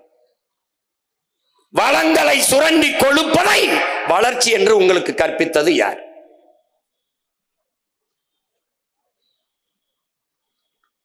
பாருங்க, வளங்களை சுரண்டி கொடுக்கிறான். அமெரிக்க பொருளாதார அடியாளின் ஒப்புதல் வாக்குமூலத்தை எழுதின ஜான் பிர்கின் என்ன கண் முன்னே உங்கள் வளங்கள் களவு போவதை பார்த்து கொண்டிருக்க நீங்கள் சபிக்கப்பட்டு விட்டீர்கள். ஆதியில் காடுகளில் வேட்டையாடினோம், பசிக்காக வேட்டையாடினோம், காய்கனிகளை உண்டோம், கிழங்குகளை உண்டோம், நதியிலே அருவியிலே நீரள்ளி குடித்தோம். நம் தாய் கன்னிகளியாமல் கற்போட இருந்தால். இந்த பேராசைக்காரர்கள் பணத்தாசை கொண்டு பண வேட்டையாடினார்கள். நம் தாய் கற்பழிக்கப்பட்டு விட்டால், 18 வயசிலேயே பாட்டியாகி விட்டால். என்னரும் பிள்ளைகளே, நம் பூமி தாய் மரணப்படுக்கையில் கிடக்கிறாள், காப்பாற்ற ஓடி வாருங்கள் என்கிறான் கிளாடு பூரிங்க என்கிற மன்னியல் அறிஞன், பிரான்ஸ் மன்னியல் ஆய்வறிஞன். சுமாசர் சொல்றான், அவனே நீ உனக்கு மட்டுமல்ல பல ஆயிரம் தலைமுறைகள் தாண்டி உன் சந்ததியினருக்கு மிகப்பெரிய துரோகத்தை செய்கிறாய். அப்படிப்பட்ட துரோகத்தை செய்து கொண்டிருக்கிறார். ஸ்டீவன் ஹாக்கின்ஸ் சொல்றான், அன்பான மக்களே, நீங்கள் இந்த பூமியை எந்த உயிரினம் வாழ முடியாத ஒன்றாக மாற்றி விட்டார்கள். நீங்கள் வேற கிரகங்களை நோக்கி படையிடுங்கள். வேற எங்கேயாவது போய் இது வாழ முடியாது, முடிச்சிட்டாங்க. அழித்துக் கொண்டிருக்கிறார்கள். நாம் அழிக்கிறோம், அதனால் அழிவோம் என்பதை அறியாமல் அழித்துக் கொண்டிருக்கிறார்கள். புத்தன் சொல்கிறான், பூவிலே வண்டு தனக்கான உணவை தேனை உண்ண வந்து பூவுக்கு எந்த சேதம் இல்லாமல் உண்டு விட்டு திரும்புவது போல நீ இந்த பூமியை பயன்படுத்திக் கொள்ளுங்கிறான். நபிகள் நாயகம் ஸல்லல்லாஹு அலைஹி வஸல்லம் அவர்கள் சொல்கிறார்கள், நீ இந்த பூமிக்கு வந்த ஒரு வழிபோக்கன், அந்நியன், எந்த சேதம் இல்லாமல் இந்த பூமியில் இருந்து விட்டு போகின்றான். ஆனால் காந்தியடிகள் நம் பூமி தாய் இயற்கை அன்னை எல்லா உயிர்களுக்குமான தேவையை தந்து விடுகிறார், ஆனால் மனிதர்களின் பேராசைக்கு தர முடியாமல் தவிக்கிறாள் என்று சொல்கிறார். இங்க பாருங்க, சென்னை மீனம்பாக்கம் விண்ணூர்தி நிலையம் தேவை. பரந்தூர்ல 5000 ஏக்கர்ல விண்ணூர்தி நிலையம் பேராசை. கோயம்பேடிலே பேருந்து நிலத்தம் தேவை. கிளாம்பாக்கத்திலே 410 கோடியிலே பேருந்து நிறுத்தம், பேருந்து நிலையம் பேராசை. ஏற்கனவே இருக்கிறது எங்க தாத்தாக்கள் பேரிலே, காமராஜர் பேரிலே ஒரு துறைமுகம், பாட்டனார் வாபூசி பேரிலே ஒரு துறைமுகம். அதிலேயே வேலை 40-50 விழுக்காடு தான் நடக்கிறது. ஏற்றுமதி இறக்குமதி ஒன்றும் தேங்கி நிற்கவில்லை. பிறகு எதற்காக 6111 ஏக்கர்ல செயற்கையாக ஒரு துறைமுகத்தை கட்டுகிறீர்கள்? அது பேராசை. அதைத்தான் நாங்கள் காந்தியிடம் சொல்றோம், மனிதர்களின் பேராசைக்கு தர முடியாமல் நமது இயற்கை தாய் பூமி அன்னை தவிக்கிறாள் என்று சொல்றோம். 2000 ஆண்டுகளில் இவனை போல ஒரு சிந்தனையாளன் இதுவரை இருந்ததில்லை, இனி இருக்க போவதில்லை என்கிறான். அப்படிப்பட்ட ஒரு மாமேதை மார்க்ஸ் சொல்கிறான், இந்த பூமி உன்னது இல்லை, உன் சந்ததியினரோடது.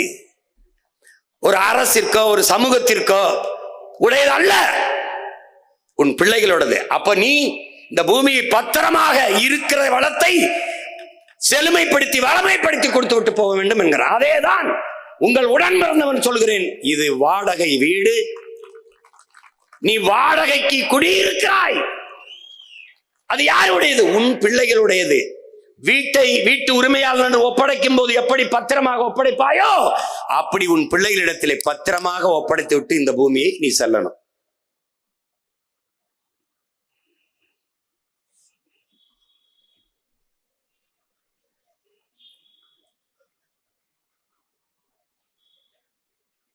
இது என்ன? இங்க பாருங்க, நீங்க என்ன நினைக்கிறீங்க? என் பெற்றோர்கள், என் அன்பு சொந்தங்கள் என்ன நினைக்கிறீங்க? உங்க பிள்ளைகளுக்கு பெரிய வீட்டை, வாழ்வதற்கு நல்ல வீட்டை, பெரிய வீட்டை வைத்து விட்டு போக வேண்டும் என்று நினைக்கிறீர்கள். ஆனால் உங்கள் மகன் உங்கள் பிள்ளைகள் நாங்கள் எங்கள் பிள்ளைகள் வாழ்வதற்கு நல்ல நாட்டை வைத்துவிட்டு போக வேண்டும் என்று நினைக்கிறோம். பாருங்க, நீங்கள் காரு, காசு, பணம் இதை வைத்துவிட்டு போக வேண்டும் என்று நினைக்கிறீர்கள்.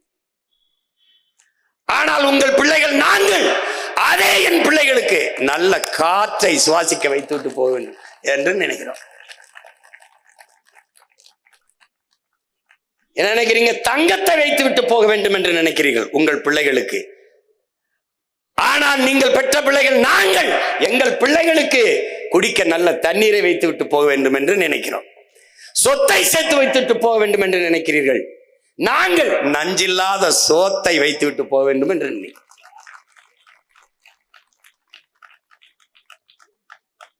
இப்ப யார் கூட நிக்க போகிறீர்கள் என்பதை நீங்க தான் முடிவெடுக்கணும்.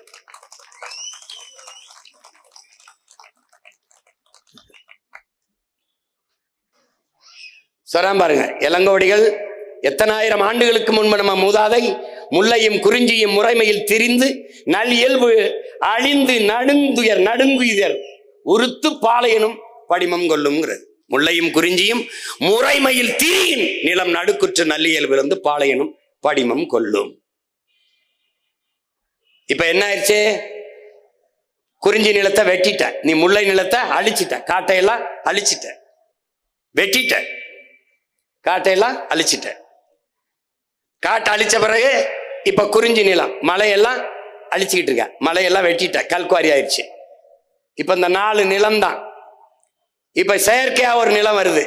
இந்த முல்லையும் குறிஞ்சியும் அழிச்சிச்சுன்னா அது பாலைவனம் தான். அது எது? இதுதான். நீரற்ற நகரமாக, நீரற்ற நிலமாக உன் நிலம் மாறி வாழ்வதற்கு வாய்ப்பற்றதாக உன் தாய் நாட்டை நீ மாற்றிக் கொண்டிருக்கிறாய். நீ இல்ல, நீ யாருக்கு ஓட்டு போட்டு நாட்டை கொடுத்தியோ அவன் ஆக்கிக்கிட்டு இருக்கான்.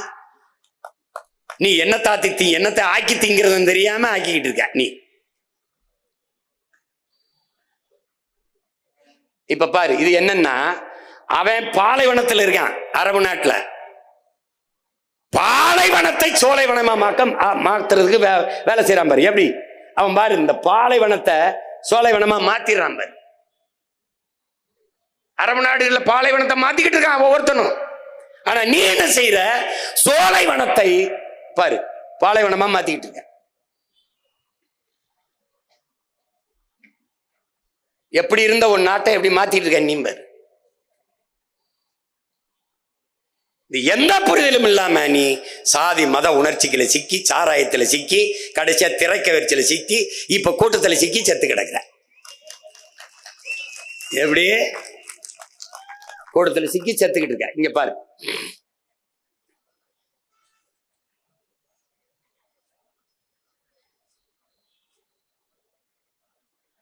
இதுல என்னன்னா, இங்க பாருங்க, இந்த மலையை, இந்த மணலை இப்ப அள்ளி விக்கிற பெருமக்கள் இருக்கான் பாருங்க. இவன் பூரா அதிகாரம் தான் தடுக்கணும், ஆனா அதிகாரம் தான் வெட்டுது, அதிகாரம் தான் விக்குது.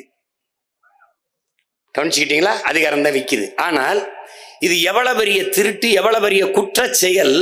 இதற்கு சமூகம் மரியாதை கொடுக்குது. சாராயம் காய்ச்சுற தொழிற்சாலை வச்சிருக்க, ஒரு லிக்யூர் ஃபேக்டரி வச்சிருக்காப்ல, அதுக்கு பேரு மினரல்னு வச்சிடறான். லிக்யூர் ஃபேக்டரி வச்சிருக்கிறாரு. அவர் சமூகத்துல மதிப்பிற்குரியவர். இந்த மலையை வெட்டி விற்கிறவன் குவாரி வச்சிருக்கிறார். மணலை அள்ளி விற்கிறவன் மணல் குவாரி வச்சிருக்காரு. பெரிய முதலாளி, சமூகம் மதிப்பு மிக்கவராயிரு. அப்ப எப்படி ஆயிட்டு இருப்பாரு? எது குற்றமோ அது சட்டப்படி ஆயிரு. இப்போ இது விழிங்கம், விழிங்கத்துல துறைமுகம். இதை கட்டுறது யாரு? அதானி. இந்த நாடு ஒரு தனியார் முதலாளிக்கு துறைமுகம் கட்டுற உரிமையை கொடுக்குது. அவருக்கு கடன் 8000 கோடி அதுவே கொடுத்துருது. ஏன் அந்த காசு வச்சு நீங்க கட்ட முடியாது? ஏன்னா இடையில ஒரு தரகர் அவருக்கு தேவைப்படுது, இவர் கட்டுறார். கேரளா துறைமுகம் யாருக்கு? கேரளாவுக்கு. துறைமுகம் யாருக்கு? கேரளாவுக்கு. ஆனால் இந்த துறைமுகத்தை கட்டுவதற்கு 80 லட்சம் டன் கற்கள் தேவைன்னு என்னுடைய தாயின் மாறை கன்னியாகுமரியிலிருந்து எடுத்துட்டு போறான். இருங்க, அப்படி கன்னியாகுமரியிலிருந்து எடுத்துட்டு போறான். ஏன் நீ கேரளாவில் மலை இருக்க ஏன் வெட்டல? கன்னியாகுமரியிலிருந்து எடுத்துட்டு போறான். என்னுடைய வளத்தை எடுத்துட்டு போயிட்டு அவன் எனக்கு ஒரு பரிசு தரான். எது? குப்பையை கொண்டாந்து கொட்டிட்டு போறான். இங்க மண்ணை எடுத்துட்டு போக வேண்டியது, மண்ணை அங்க கொட்ட வேண்டியது. குப்பை அள்ளிட்டு வந்து என் ஊர்ல கொட்டிட வேண்டியது. அப்ப என்னுடைய தாய் நிலத்தை வள கொள்ளைக்காடாகவும் குப்பை மேடாகவும் மாற்றுகிறார்கள், மாற்ற அனுமதிக்கிறார்கள் திராவிட ஆட்சியாளர். இந்த மாடலுக்கு பேர் தான் திருட்டு திராவிட விளம்பர மாடல். விளம்பர மாடல். இதுல எதுவுமே தெரியாதவன் நாட்டை அதிகாரத்தில் உட்கார்ந்து ஆண்டுகிட்டு பாரு குப்பையை பத்துக்கு. அவன் நமக்கு கொடுத்த பரிசு. இது கொஞ்சம் தான் நினைக்காத. மருத்துவ கழிவு, ஆடு மாடுகள் வெட்டிய குடல், அந்த கழிவு, குழந்தை பிறந்த குழந்தைகள் விழுந்த இறந்த குழந்தைகள், அதனுடைய கழிவு எல்லாத்தையும் கொண்டாந்து கொட்டிட்டு போயிட்டான். பாத்துக்க. இதை எதிர்த்து போராடுறதுக்கு ஒரே ஒரு கட்சி தான் இருக்கு, அது நாம் தமிழர் கட்சி தான் போராடிட்டு இருக்கு. என்னுடைய தாய் நாடு உன்னுடைய குப்பை மேடா என்ற கேள்வி அதை எழுப்பு. நம்ம மட்டும்தான் கேட்கிறோம்.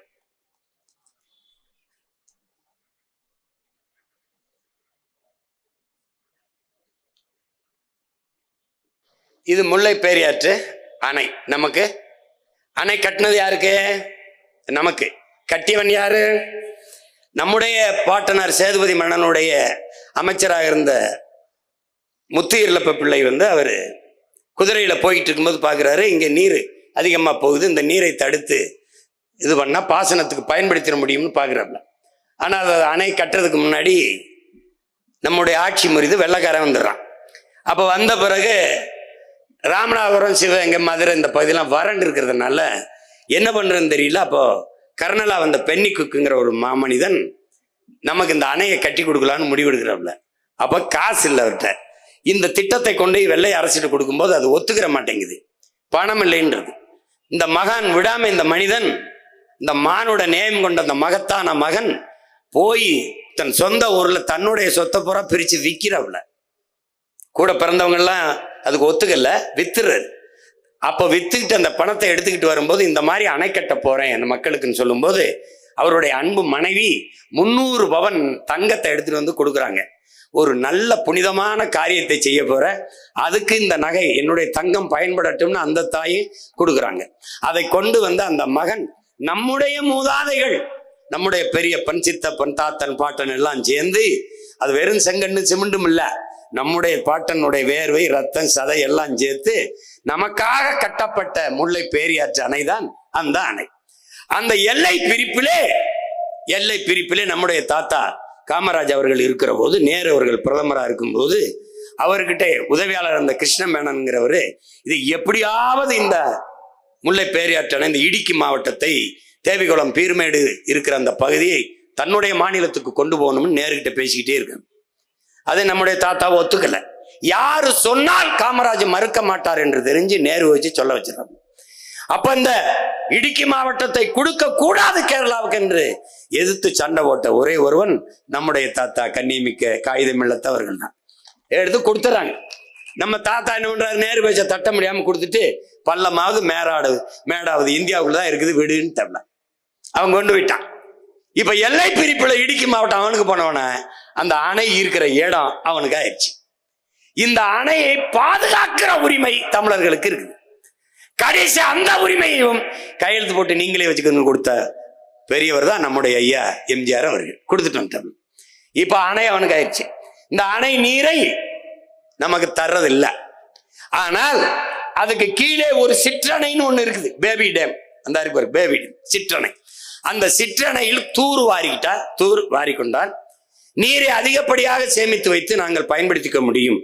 அப்படின்னா அந்த தூர் வாருவதற்கு இடையூறாக இருப்பது அதுல இருக்கிற சில மரங்கள். எத்தனை மரம்? வெறும் 15 மரங்கள். அந்த மரங்களை வெட்டி விட்டால் ஆழப்படுத்திக்கிற முடியும் என்று தமிழ்நாடு அரசு கேரளாவுக்கு கோரிக்கை வைக்குது. எத்தனை ஆண்டுகளா வைக்குதுன்னு நினைக்கிறீங்க? 47 ஆண்டுகளாக கோரிக்கை வைக்குது. 47 ஆண்டுகளாக அந்த மரத்தை வெட்ட கேரள அரசு அனுமதி நமக்கு தரல. அதனால அந்த சிற்றணை தூர்வாரப்படல, ஆழப்படுத்தப்படல. மரத்தை வெட்டக்கூடாது நம்முடைய நிலைப்பாடு. ஆனால் மரத்தை வெட்டினால் நட்டு வளர்த்து விட முடியும். நட்டு வளர்த்து விடுகிற மரத்தை வெட்ட மறுக்கிற அனுமதி தர மறுக்கிற கேரளா என்னுடைய மலையை வெட்டி எடுத்துக்கிட்டு போகுது. அவன் மரத்தையே வெட்ட அனுமதி தர மறுக்கிறான், இவன் மலையவே வெட்ட அனுமதி கொடுத்து இருக்கிறான். இதை கணிச்சு டேய், இவங்களை ஒழிக்காம நீ வாழ முடியாதுங்கிற உணர்வை பெறல ஒண்ணும் பண்ண. இது யாரு அனுமதி கொடுத்தது? 2 பேரும் தான். இதை விட இன்னும் கொடுமை இருக்குது. இங்க பாரு,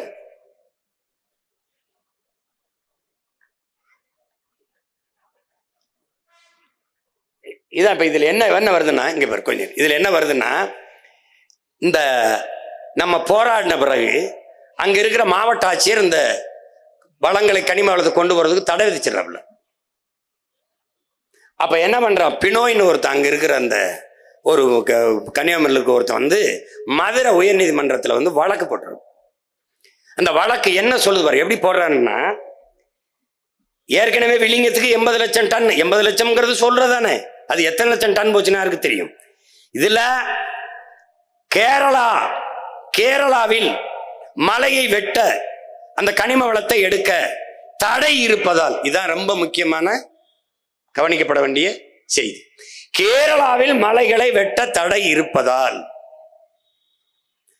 அரசின் கட்டுமானம் மற்றும் தனியார் கட்டுமானம், சாலை ஓடுதல், இந்த மாதிரியான பணிகளுக்கு கற்களும் மணலும் தேவைப்படுவதால் தமிழ்நாட்டில் இருந்து மலையை வெட்டி எடுத்துட்டு போக எங்களுக்கு அனுமதி தர வேண்டும் என்று நீதிமன்றத்தில் ஒருத்தன் வழக்கு போடுறான்.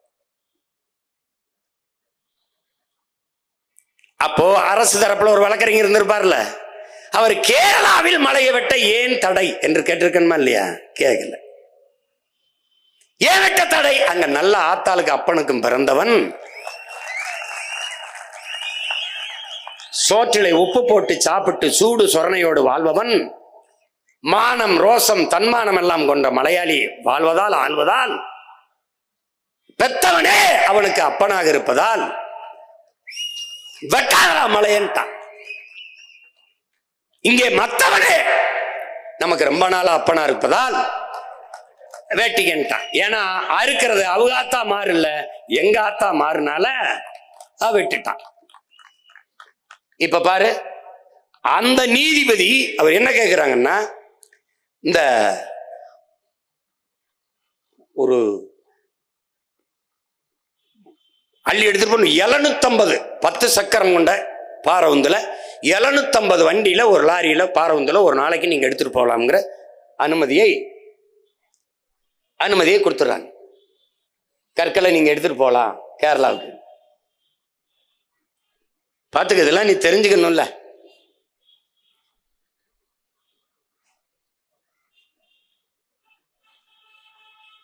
அங்க நீதிபதி ஸ்ரீமதிங்கிற அம்மா எடுத்துட்டு போங்க, வெட்டி எடுத்துட்டு போங்கன்னு கொடுத்துட்றாங்க. மதுரை நீதிமன்றத்தில் கொடுத்துட்றாங்க.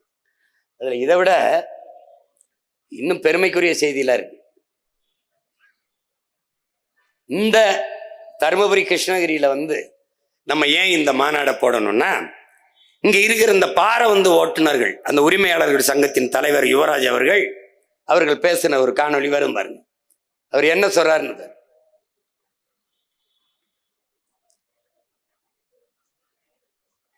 அவர் என்ன சொல்றாருன்னா, ஒரு நாளைக்கு டெய்லி 4000 லாரி கனிமங்கள் போகுது. அதாவது 1 லட்சம் டன்னு கர்நாடகா போகுது. எப்படியே ஒரு நாளைக்கு கர்நாடகால மலை இருக்கா? இருக்கு. அவையா வெட்டல? அதே கதை தான். நல்ல தாய் தகப்பன் அந்த கதை தான். பாரு, 1 லட்சம் டன் ஒரு நாளைக்கு. அப்ப மாசத்துக்கு எவ்வளவுன்னு பாத்துக்க. நம்ம ஐயா பேசுவார், மாண்புமிக்க நம்ம மதிப்பிற்குரிய கன்னியாகுமரி மாவட்டத்தில் 4 வழி சாலைகள் பணிகள் இன்னும் முடியாத நிலை இருக்கு. இந்த சூழ்நிலையை மாவட்டத்தில் போக்குவரத்து நெரிசல் கொண்ட குறுகிய சாலைகள் வழியாக கேரளாவிற்கு கனிம வளங்கள் அதிக நகர வாரங்களில் எடுத்து செல்வதில் உள்ளூர் மக்களுக்கு பல்வேறு சிரமங்கள் ஏற்படுகிறது. பல விபத்துகள் ஏற்படுகிறது. சென்ற ஆண்டு மட்டும் சாலை விபத்தில் 336 பேர் மரணமடைந்துள்ளனர். இதுபோன்ற சவால்களை கட்டுப்படுத்த கனிமவள உற்பத்தி, போக்குவரத்து போன்றவற்றை கணினிமயமாக்கி இ-பாஸ் முறையை நடைமுறைப்படுத்தவும். என்ன சொல்றாப்புல, எடுத்துட்டு போக முடியல, அதனால விபத்து அதிகமா இருந்தது, சாலையை பெருசா போட்டு கொடுங்கன்ற. நீ எப்படிப்பட்ட ஆளுகள்கிட்ட நாட்டை கொடுத்துருக்கேன்னு நீ தான் யோசிச்சுக்கணும் சாமி. நீதான் எப்படி திறவு பாருங்க. அதனால விபத்தாயிருது. விபத்தாகிறது அவருக்கு பிரச்சனை இல்லை, தன் மலையை வெட்டி எடுத்துட்டு போறது அவருக்கு பிரச்சனை இல்லை. விபத்தாகுது, அதனால கொஞ்சம் சீக்கிரம் அந்த பெருசு பண்ணி அதை கொண்டு போறதுக்கு வழிவகை பண்ணுங்கன்ற. இப்படிலாம் கேரளால ஒரு அமைச்சர் பேசிட்டா மறுநாள் அமைச்சரா இருப்பான். சட்டசபையில பேசுறாப்புல, சட்டசபையில. இதே சட்டசபைக்குள்ள போய் நாம என்ன இருக்குது இருக்குது.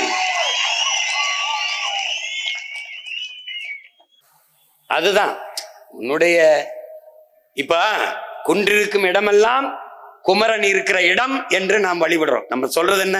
குன்று இருக்கும் இடமெல்லாம் நம் குமரன் இருக்கும் இடம்னு. இந்த குன்றுகளில் நம் குமரன் இருக்கிறானா இல்லையா?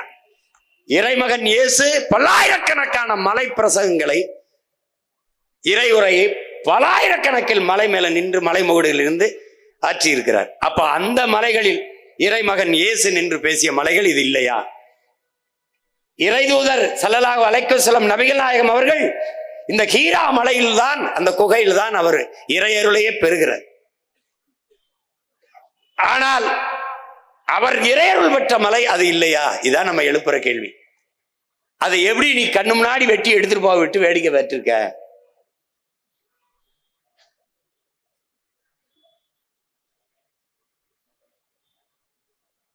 இது என்னன்னா, இது எந்த மாதிரி செயலா இருக்குன்னா, நம்முடைய தலைநகர் சென்னையில அது ஆதி குடிகளின் நிலம்தான். அது பரச்சேரி தான் அதுக்கு பேரே. அதே மதராசப்பட்டினம், அந்த நிலத்தை கொடுத்தவனே நம்ம பாட்டை ஆதி தமிழன் தான். அவன் பேர்ல தான் அந்த நகரமே இருக்கு. அந்த இடத்துல இந்த ஆதி குடிகள் நதி ஓடுது வர, அந்த நதி கரைன்னு இருமரங்கு வாழ்ந்தான். இன்னைக்கு அது நாத்தம் அடித்து சாக்கடை கழிவு நீர் கலந்து ஓடுற கூவம் ஆறு. ஆனால் அன்னைக்கு அது நல்ல நீர் ஓடணும், நன்னீர் ஓடணும் ஆறுதான். அந்த கரையில் வாழ்ந்த ஆதி குடி அவனுடைய நிலம். ஆனால் வந்து வந்து குடியேறிய இவர்கள் ஆதி குடிகள் நம்மவர்களை ஆக்கிரமிப்பாளர்கள் என்று அடித்து வீட்டை இடித்து வெளியேற்றினான். தலைநகர், தமிழ்நாட்டின் தலைநகரே ஆதி தமிழர்கள் இல்லை. எங்க? கண்ணகி நகர் போ, வீட பத்தியா, செம்மஞ்சேரி போ, கல்லுக்குட்டை போ, பெரும்பாக்கம் போ, விரட்டிட்டான். எதற்காக? கட்டிக்காம்பார் பின்னாடி பெரும் பெரும் முதலாளிகள், காசா கிராண்டு, பாய, அது என்ன அப்பாசாமி இல்ல, அவன் ஒருத்தர் இருக்கான் பாசியம், அவன் இவன், அவன் பெரிய அடுக்கம் கட்டும் போது நாங்க சின்னதா குடிசை போட்டு வாழ்றது அவனுக்கு கேவலமா இருக்கு. இதெல்லாம் அசிங்கமா அப்புறப்படுத்திட்டான். அதுக்கு வச்ச பேர் ஆக்கிரமிப்பு. அதை போலவே பழங்குடி மக்கள், இந்த போறாம்பார், இவன் தான் இந்த காட்டின் பூர்வீக குடி, இவன் தான் நம்ம ஆதி தாய் குடி, அவன் தான். அந்த குடிகள் தான் வனங்களின் காடுகளின் பாதுகாவலர்கள். அவன் தேனாடை உண்டுகிட்டு கிழங்கு இதுல சாப்பிட்டுக்கிட்டு அவன் பாட்டு காடை பாதுகாத்துக்கிட்டான். உனக்கு இங்கிருந்து பார்க்கும்போது அது காடு, அவனுக்கு அது வீடு. அவனை வெளியேற்றினால் தான் அந்த வளங்களை வேட்டையாட முடியும் என்பதாலேயே பழங்குடி மக்கள் எவன் அந்த வனத்தை பாதுகாத்து இருக்கிறானோ அவனை வெளியேற்றினான். 30 ஆண்டுகளுக்கு மேலாக எவன் ஒருவன் வனத்தையும் மலையும் பாதுகாத்து நின்றானோ நம்மவன் வீரனுக்கு அப்பன் வீரப்பன், அவனை மரங்களை வெட்டி விற்கிறான் என்று, திருடன் என்று பழி சுமத்தி அளித்தான். அதை போல பழங்குடி மக்களை வெளியேற்றான். வள வேட்டைக்கு இடையூறார்கள். உனக்கு தெரியும் பச்சை வேட்டைன்னு கிரீன் கண்டர், உனக்கு தெரியும் தண்டகாரண்யம் நீ படிச்சிருப்ப. தண்டகாரண்யம் இன்னைக்கு அந்த இடத்துல 200 லட்சம் கோடிக்கு கனிம வளங்கள் அந்த மலைகள்ல இருக்குன்ட்டு அந்த காடுகளை வெட்டி அழித்தால்தான் அந்த மலைகள் இருக்கிற வளங்களை எடுக்க முடியும். அந்நிய முதலாளிகளுக்கு ஒப்பந்தம் போட்டு கொடுத்துட்டான். இப்ப அந்த காடுகளை அழிக்க போகிற போது அங்க வாழ்ந்த புறகுடி மக்கள், பழங்குடிகள், இது என்னுடைய வீடு, தொடக்கூடாது என்று போராட ஆரம்பிச்சான். அவன் தான் இன்னைக்கு மாவோயிஸ்ட் என்று பழிய சுமந்து நிற்கிறான். அதுபோலதான் இந்த ஆதி குடிகள் காடுகளிலிருந்து அப்புறப்படுத்தப்படுவது. அந்த பழங்குடி மக்களுக்கு இன்னும் குடி சான்றிதழ் இல்லை, சாதி சான்றிதழ் இல்லை.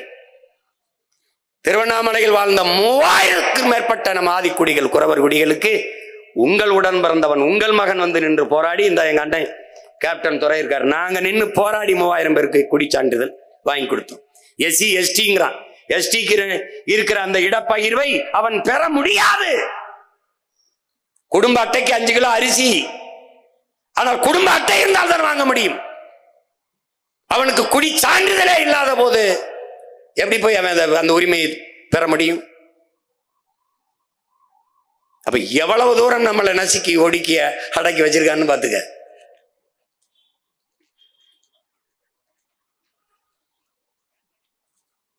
அவன் இருக்கிற வரை இந்த மாதிரி காடுகளை வேட்டையாட முடியாது. இந்த பழங்குடி மக்கள் தான் அதிகமாக குற்ற செயல்களுக்கு பலியாகிறவர்கள். எப்படி? எவன் தாலி எடுத்தாலும் இவன் தான் திருநான், எவன் சாராயம் காய்ச்சலும் இவன் தான் சாராயம் காய்ச்சனான், எவன் நகை திருநாளும் எவன் வீட்டுல பணங்கள்லாம் போனோம் இவன் தான். ஏன்னா இவனுக்கு அதிகாரம் இல்லை, அரசியல் வலிமை இல்லை, கேட்க ஒருவனும் இல்லை, தூக்கி உள்ள போட்டுவான். இந்த வர்ணிக்கிறான் பாரு, இதுதான் இதுக்கு ஒரே விடிவு, ஒரே முடிவுதான். நமது அரசு நமது அதிகாரத்தை நிறுவுவதுதான், வேற வழியே கிடையாது. போங்க. இந்த பூமி நம்முடையது இல்ல. இப்ப இதை காட்டை ஆக்கிரமிச்சு அங்க போய் இருக்கிற எல்லாம் இந்த மாதிரி உயர்ந்த ரெசார்ட்டுகள் விடுதிகளை கட்டி தங்க ஆரம்பிச்சோன்ன அவன் வீட்டுக்குள்ள நீ போக அவன் காட்டுக்குள்ள இருந்து வெளியில வந்துட்டான், உன் வீட்டை நோக்கி வந்துட்டான். யானை புலி சிங்கம் கரடிலாம் தெருவுக்குள்ள புலி வந்துருச்சு, தெருவுக்குள்ள கரடி வந்துருச்சு, தெருவுக்குள்ள இருந்துச்சு. நீ அவன் தெருவுக்கு போனா அவன் உன் தெருவுக்கு போனான் வந்துட்டான். நீ அவன் வீட்டுக்குள்ள நுழைஞ்சா அவன் உன் வீட்டுக்குள்ள தண்ணி உணவை தேடி வந்துட்டான். அதான் இங்க. அப்ப வறண்டு போயிருது. இப்ப பாரு, தண்ணி நீர் வறண்டுது. கொஞ்சம் இருங்க, அதுல என்ன வருதுன்னா மலைகள் இருந்துதான் நமக்கு அருவி வந்தது, ஆறு நீரெல்லாம் வந்தது. ஆனால் இப்ப என்ன ஆயிடுச்சு, அதெல்லாம் அழிச்ச பிறகு, காடெல்லாம் அழிச்ச பிறகு, காடு மலையெல்லாம் வறண்ட பிறகு அங்கு வாழ்கிற யானை புலி சிங்கம் கரடி மான் மைனாக்கெல்லாம் மயிலுக்கெல்லாம் நீர் இல்லை. இப்ப இந்த அரசு பெரிய அரசு இல்ல, இது என்ன செய்யுது, போய் மலை அடிவாரத்துல தொட்டி கட்டி தண்ணி ஊத்துது. எப்படிப்பட்ட வளர்ச்சி, எப்படிப்பட்ட மாறுதல் பாரு. எங்கிருந்து வந்ததோ எப்படி இருக்கு. என்னோட நெல்லையெல்லாம் அறுத்துக்கிட்டு போயிட்டு எனக்கு அரைமரக்கா கடன் கொடுத்த மாதிரி அவன் இருந்தா நமக்கு எல்லாமே வந்தது. மலைதான் நீர் கோபுரமே. அந்த மலைகளை அழித்து விட்டு இந்தபடி தண்ணி ஊற்றி வச்சுட்டு போறான். போவான் பாரு, என்ன நடக்கும் பாரு.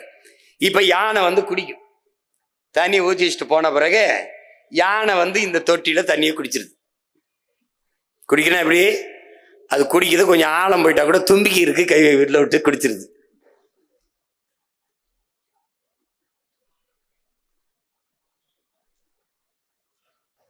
இப்ப யானை குடிக்கிறத நீ பாக்குற, ஏன்னா அதுக்கு தண்ணி துதிக்க இருக்கு, நீளமா இருக்கு. தண்ணி உள்ள தொட்டிக்குள்ள போன பிறகு இந்த பரிதாபத்தை ஒரு தடவை நீ பாரு. இப்ப தண்ணி உள்ள போயிருச்சா, இப்ப இவர் குடிச்சிட்டு போயிடுவாரு. இவங்கெல்லாம் என்ன பண்ணுவாங்கன்னு ஒரு தடவை பாரு. இவர் அப்படியே அந்த தண்ணியை சுத்தி சுத்தி வருவாப்ல. எவ்வளவு வழியை தருது பாரு. இவர் யானை செத்துட்டாரு, அவரால் வாழ முடியல. காட்டுக்குள்ள யானை செத்துட்டாரு, கடலுக்குள்ள இவர் தான் பெரிய ஆளு, திமிங்கலம் இவரு பெரிய சண்டீர் இவர் தான், இவரால வாழ முடியல, இவரும் செத்துட்டாப்ல. இப்ப கடல்ல பெரிய ஆளு திமிங்கலம் வாழ முடியல, காட்டுக்குள்ள பெரிய ஆளு யானை அவர் வாழ முடியல. காட்டுக்குள் யானையும் கடலுக்குள் திமிங்கலமும் வாழ முடியாத போது நாட்டுக்குள் மட்டும் மானுடா நீ எப்படி வாழ்வாய் என்ற கேள்வியை நீ எழுப்பாகணும்.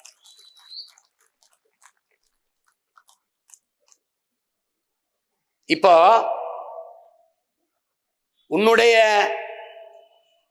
உன் இனத்தின் தொன்மத்தை நீ அறியணும்னா, நம்ம முன்னோர்கள் சொல்லிக்காம பாரு, இவன் பூரா மருத்துவன்.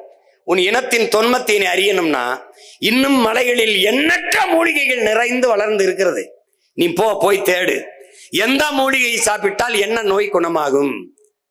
டெங்கா நிலவேம்பு, கொரோனாவா கபசுர குடிநீர், மஞ்சக்கா மலையா கீழா நெல்லி, அப்படி கண்டு உணர்ந்திருக்கான் பாரு. அகத்திக்கிரையா அகத்துக்கு நல்லது, சீரகமா அகத்தை சீர் செய்யும் சீரகம், முருங்கைக்கிரையா இரும்பு சத்து அதிகம், பொன்னாங்கண்ணியா கண்ணுக்கு நல்லது. எல்லாத்தையும் கண்டு உணர்ந்து பகுத்து வகுத்து உன் முன்னவன் வச்சுட்டு போயிருக்கான். அதை நீ தேடி எந்த செடியை தின்றால் என்ன நோய் குணமாகும் என்று ஆராய தொடங்கினால் உன்னுடைய இனத்தின் தொன்மத்தை நீ அறிய முடியும்டாங்கிறான். அது எவ்வளவு மூத்த இனம் என்பதை நீ கண்டுணர்வாய்ங்கிறான். அவ்வளவு மூலிகையும் தந்தது அவதான், அந்த மலைதான். அதுல இன்னைக்கு என்ன பண்றான்? இந்த இயற்கை மூலிகை மருத்துவம் இருக்கிற வரை செயற்கை மருத்துவத்துக்கு நீ அலோபதி மருத்துவத்துக்கு வரமாட்டாயின்னு பார்த்தினிய செடியை உள்ள விட்டு மொத்த மூலிகையும் மறைச்சிட்டான். இப்ப மலை எங்கும் பார்த்தினிய செடிதான். உன்னுடைய மூலிகைகளை நீ கண்டு தேடி பிடிக்கவே முடியாது. அப்படி மறைச்சு விட்டான், முடிச்சு விட்டான்.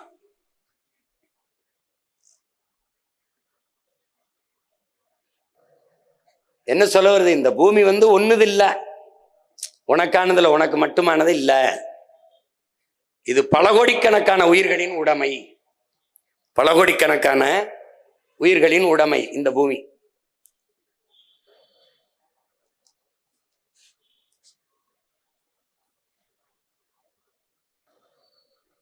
இப்ப நீ என்ன பண்றேன்னா, சாமியா நீ சிலையை வணங்குற, ஆழ்ந்து பாரு, அந்த சிலையை தந்ததே இந்த மலை தான். இப்ப யாரை நீ வணங்கணும்னு ஆழ்ந்து பார்த்துக்க. நீ கோயில்களை வச்சு வணங்குறியே சாமி, பாரு பாரு,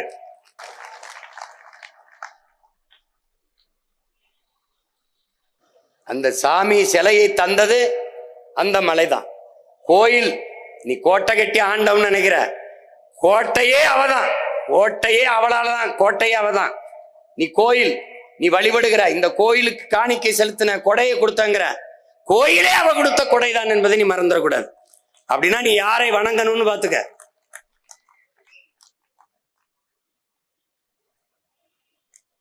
பாரு கோட்டை, உன் பாட்டன் செஞ்சி கோட்டையை பாரு, அவ கொடுத்ததுதான். நீ வணங்கணும்னா அப்ப யாரை வணங்கணுங்கிறது நீ புரிஞ்சுக்கணும்.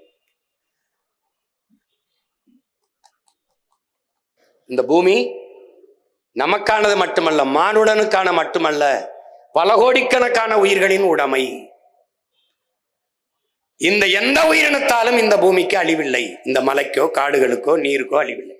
ஆனால் கடைசியாக பரிணாமத்தில் வந்த மனித சமூக விலங்கான இந்த மானுட பதர்களால தான் இந்த இயற்கைக்கு பேரழிவு வருகிறது, பேரழிவு வருகிறது.